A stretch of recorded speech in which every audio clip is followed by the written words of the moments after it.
Hi, it's Mark Bossert. I'm here with Bernie Pawlik, Pawlik Automotive in Vancouver, Vancouver's best auto service experience. And we're talking cars. How you doing, Bernie? Doing very well. So today's victim is a 2017 Tesla Model X. What was going on with this vehicle? So the owner of this vehicle had a complaint with his steering. He'd taken it to the Tesla dealer who told him that the steering rack and pinion need to be replaced. It was an expensive job and he wanted a second opinion on it because he wasn't too happy with the price. I can imagine.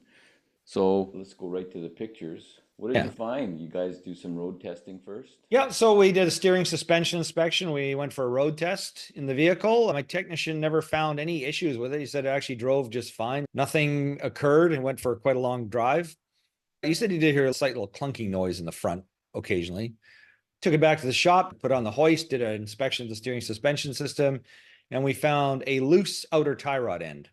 It was the only issue we found with the steering. So didn't really notice the client's concern as he described it. But sometimes, when people describe things, it isn't always the same as what we find. Anyways, we found the outer tie rod end was worn out and we replaced that piece because that was the only issue of anything that we found. The left was fine. It was tight. So the red arrow points to the outer tie rod end. This is the part that we replaced. It's like a ball and socket type joint and they do wear out over time.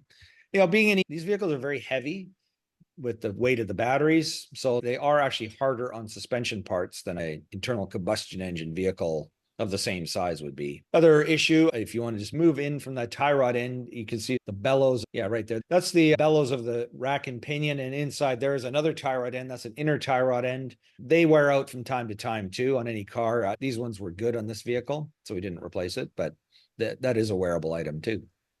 So is this part, I'm assuming that this whole piece here, I can't get my thing to draw along here. Yeah, you're kind of right at the end of it. The top right corner of that little dot is the end of the tie rod end.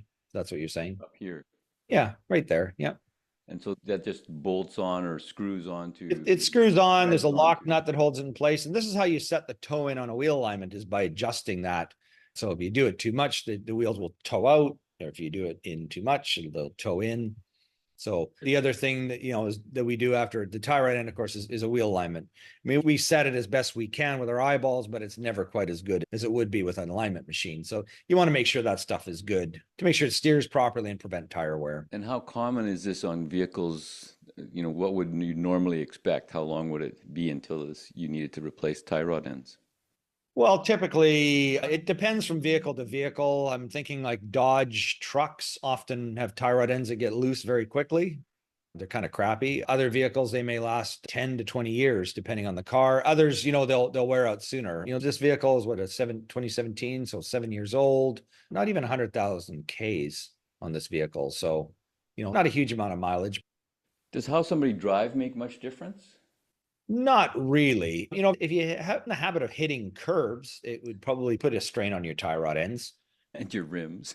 And your rims too, yeah. But I was going to say that would be one thing. But other than that, if you're driving like a race car and just driving over rough roads and just flying like crazy over, potholes, it'll probably wear them out sooner. But these are sort of normal items that will just sort of wear out over time. And often, one will wear out and the other one, 5 or 10 years later will still be good. Manufacturing vagaries. Yeah, exactly. And just things just happen. Sometimes one will just wear out before the other, and it doesn't mean you necessarily have to change all of them. Just change the one and see how it goes. So it looks like a pretty straightforward repair job Yeah, yeah, it's very straightforward front end repair, an and save the customer uncomplicated job for a complicated vehicle. quite a bit of money.